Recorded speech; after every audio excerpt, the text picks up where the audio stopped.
Sophie Cunningham walked into a UFC ring in Las Vegas, and by the next morning she was being called America's Girl. Not Angel Reese, but Sophie Cunningham. And Reese is throwing a major tantrum about it because just weeks ago she went on record calling herself the WNBA's It Girl and allegedly the biggest crossover star in the league. Well, Dana White didn't show up to Reese's game this week. He showed up for Sophie. So let's talk about what happened in that ring and why Reese's own words are about to age really badly. In this video, we'll also reveal a major deal Sophie just scored that is about to make Reese go into a tailspin. Are you Team Sophie or Team Reese? Let me know down in the comments below. Sophie Cunningham walks into T-Mobile Arena in Las Vegas for UFC 329. And she's just there to watch. No cameras trailing her, no press release, nothing lined up. She's a fan that night, plain and simple, sitting in the crowd for the biggest fight card of the year. And somewhere in that arena, Dana White spots her. Cunningham starts joking around with White, telling him she'd love to walk out as a ring girl, just messing around like anyone would. White doesn't laugh it off. He turns to her and says, "Fine, you're doing it.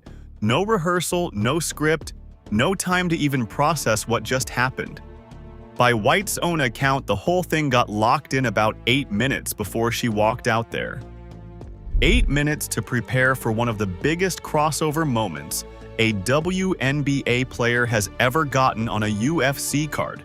So think about that for a second. Why would the president of the UFC hand a total wildcard? A basketball player with zero ring girl experience? A spot on a card headlined by Max Holloway and Conor McGregor? Because it wasn't calculated.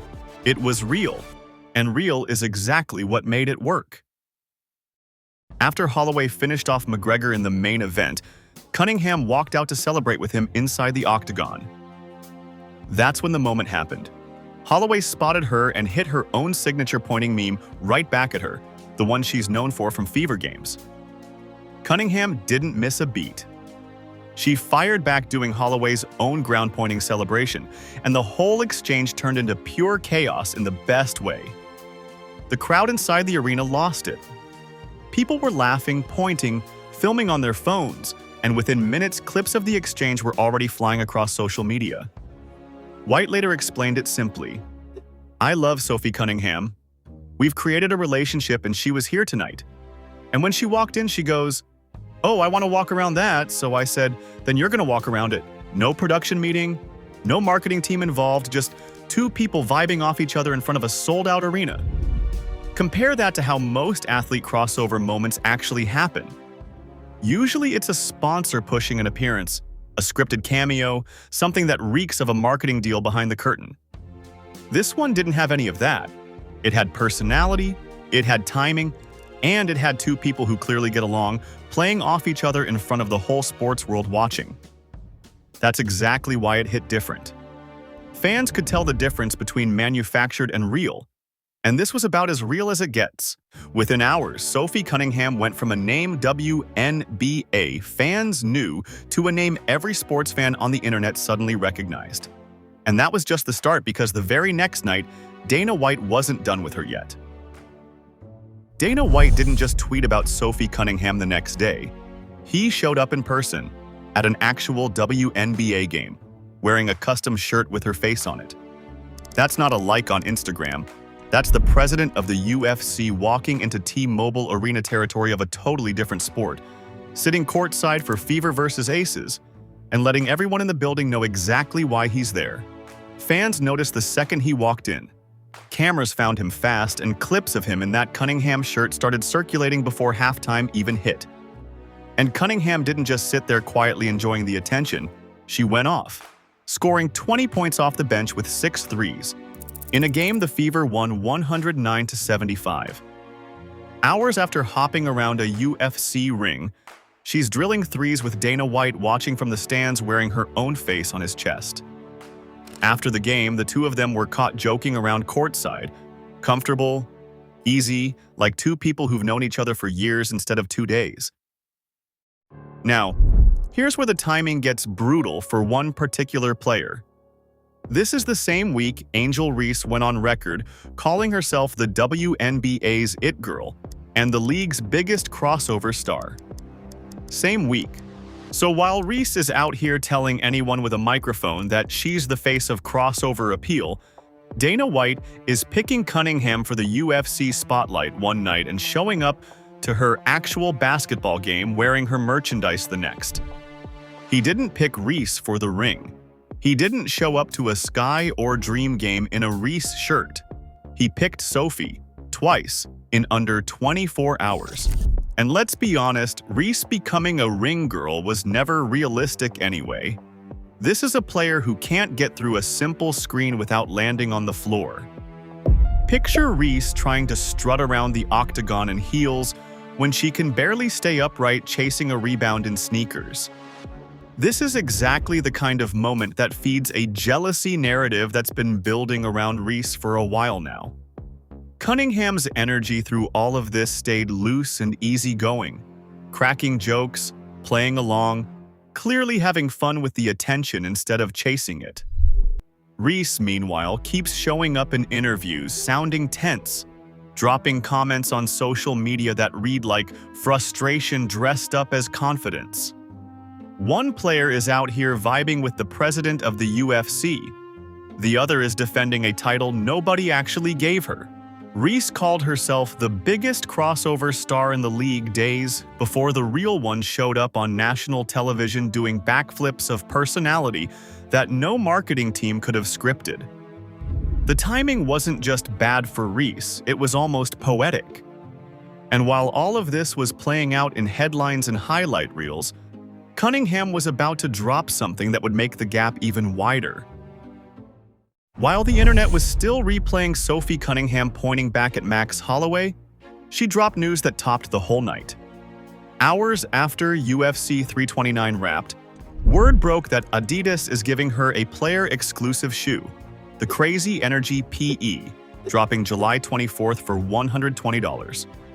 Not a discount rack special, not a generic team colorway. Her own shoe with her own detail work, built specifically around her. Look at where this started. A little over a year ago, Cunningham was wearing a basic $45 Adidas shoe off the shelf, like anybody else. Now she has a full player-exclusive release with a pink to white gradient upper, light blue accents, orange details, and insoles carrying her own custom illustration. That is not a small jump. That is a company deciding one player's personality is worth building a shoe around, and doing it fast. Compare that timeline to how this usually works in sports. Most athletes wait years for a brand to trust them with anything beyond a team colorway, let alone a fully custom design with their own artwork stitched into the sole. Cunningham did it in about a year, and the biggest push came right after one viral night in a UFC ring. Adidas did not wait around debating it. They saw the clips, saw the numbers on her social pages climbing toward 2 million followers, and moved on the announcement almost immediately. That is not a coincidence. That is a brand chasing a moment while it is hot instead of waiting for it to cool off. And people are already predicting this thing sells out in minutes. Not days, not weeks, minutes. Adidas has not put out a WNBA shoe like this since Candace Parker, so handing Cunningham this spot says a lot about where they think her value is headed. Now flip over to Reebok. Angel Reese's signature shoe has been sitting on shelves for months, and instead of selling out, it's turning up in bargain bins. Same category, same league, completely different result. Reports say Reebok has been pulling back marketing money behind the shoe, with people inside the company reportedly having doubts about the whole partnership. A shoe that launched with a full campaign behind it, and it still couldn't move units the way everyone expected. That gap says everything. One shoe got built off a real moment that nobody planned. A UFC ring, a meme, a crowd going wild in real time, and it's expected to disappear off shelves in minutes. The other one had a full marketing push, ads, campaigns, the whole rollout, and it's still sitting there unsold months later. Genuine moments. Move product. Manufactured hype, without the personality to back it up, just sits on a shelf collecting dust. And that's exactly what's happening to Reese's shoe right now, while Cunningham's hasn't even dropped yet. A ring moment fades in a week. How you treat the people next to you in the locker room follows you around for years. And that's exactly where Sophie Cunningham and Angel Reese split into two totally different stories. Cunningham has built her whole reputation on being the Fever's enforcer, the one who steps in the second anyone takes a shot at Caitlin Clark. Remember the Phoenix Mercury game when Dijonai Bonner got tangled up with Clark? Bonner told Cunningham to stop pointing at her, and Cunningham didn't back down for a second. She kept right on pointing for a full 22 seconds straight until both of them picked up technical fouls. That clip went everywhere, and it wasn't just a funny viral moment. It told you exactly who Cunningham is as a teammate. She's the one who steps between Clark and trouble before anyone else even reacts. Now flip over to Reese, whose name keeps popping up next to team drama instead of team wins. Back in Chicago, reports came out that Reese was publicly pushing for a full roster overhaul, telling anyone listening that the team needed good players and great players around her, and that she couldn't settle for what we have this year. That's not a private conversation with the front office. That's Reese putting her own teammates on blast in public, telling the world the players she's suiting up with every night aren't good enough. Veteran players on that roster reportedly took it as a direct insult to everything they'd been grinding for, and it split the locker room right down the middle. And now it's happening again in Atlanta, with reports of tension already brewing around Reese barely into her time with the Dream. One incident you chalk up to bad chemistry. Two incidents and people start asking questions. Three incidents and it's not bad luck anymore. It's a pattern, and front offices around the league take notice fast when a player's name keeps showing up next to friction instead of wins. Imagine the difference in energy walking into each locker room. One player is out here pointing at anyone who comes for her teammate, standing up for Clark without being asked, building the kind of trust that makes a team actually want to win together. The other player is reportedly telling her own teammates they're not good enough, then watching the friction follow her from one city to the next. That's not a coincidence, that's a habit. Sponsors notice this stuff too, and so do front offices deciding who to build a franchise around. Loyalty sells jerseys and building goodwill. Friction sells headlines and nothing else. It's part of why one player's stock keeps climbing while the other stays stuck in neutral. And that gap doesn't just show up in locker room reputation. It shows up in actual dollar signs. While Reese fights to keep her own shoe off the clearance rack, Caitlin Clark just keeps stacking records nobody else in this league has ever touched. Nike, State Farm, Wilson, and now Gatorade all lined up behind one player, and each deal bigger and stranger for a rookie than the last. This isn't hype from a good rookie season. This is a full portfolio built by companies betting real money on one name carrying women's sports into a whole new stratosphere of attention. Start with Nike, because the number alone tells you everything. Clark signed a deal worth $28 million over 8 years, the largest endorsement contract in WNBA history by a wide margin. Her signature shoe, the Nike Caitlin one, drops in October 2026, and it's already expected to sell out fast based on demand nobody's seen for a rookie shoe before. That's not just a paycheck. That's Nike deciding to build around her the same way they've built around franchise players in other sports for decades. Then there's State Farm, making Clark their first female athlete partner in decades. Think about that for a second. A company that's run ads with male athletes for years finally looks at the women's game and picks her as the face to change that. That's not a small logo slap on a jersey. That's a brand deciding her appeal reaches past basketball fans and into households that don't even follow the WNBA closely. Wilson gave her a signature line, and the last player who got that kind of deal from Wilson was Michael Jordan. Let that sink in for a second, because Wilson doesn't hand out signature lines easily, And lining her up next to Jordan in their own history says everything about where they think her value is headed over the next decade. And now Gatorade, reportedly around $50 million, one of the biggest packages ever given to a female athlete. Her signature flavor, Rainberry, sold out so fast it crashed Gatorade's own website, with limited bottles carrying her signature selling out in minutes. That's proof. Her pull goes way past stat lines and highlight reels. It's product moving off shelves because her name is on it. Now sit that next to Reebok, pulling back marketing dollars on Reese's shoe while it sits in bargain bins collecting dust. Same league, same year, two completely different stories being written in real time.